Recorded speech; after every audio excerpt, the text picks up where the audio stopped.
По протестите пред Министерството за култура, вработените во Филхармонија денеска излегоа на протест пред владата, незадоволни од незината одлука за привремено сместување на новиот джез оркестар во зградата на Филхармонијата до неговото правно оформување.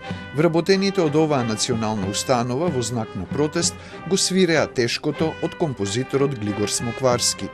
Од протестот побараа државата да ги заштити како прв и единствен симфониски оркестар во земјава, кој постои 79 години, а премиерот Ковачевски да се вклучи во решавање на проблемот. Бараме итна средба со премиерот за побрзо надминување на проблемот во кој сме втурнати без наша вина.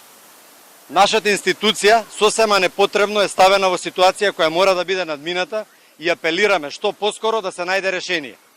Подсетуваме дека и покрај известувањето на Министерството за култура дека работат интензивно на проблемот со сместување на новоформираниот джез оркестар во Филхармонија, до моментот не го решија проблемот.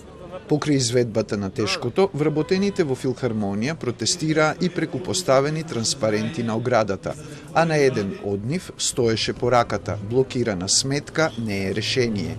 Дали Министерството за култура им ја блокирало сметката во знак на одмазда, одговор побаравме во ресорот, но оттаму демантираа дека сметката на Филхармонија е блокирана, а од владата велат дека преку Министерството за култура од моментот кога е донесена одлуката за формирање на джез оркестарот се ангажирани за пронаоѓање трајна адреса за новата установа.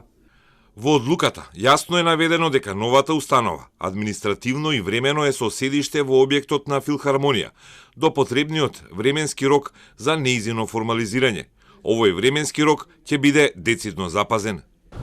Протестите на вработените во Филхармонија започнаа од крајот на април со образложение дека нема просторни ни технички можности двете установи да работат под ист кров.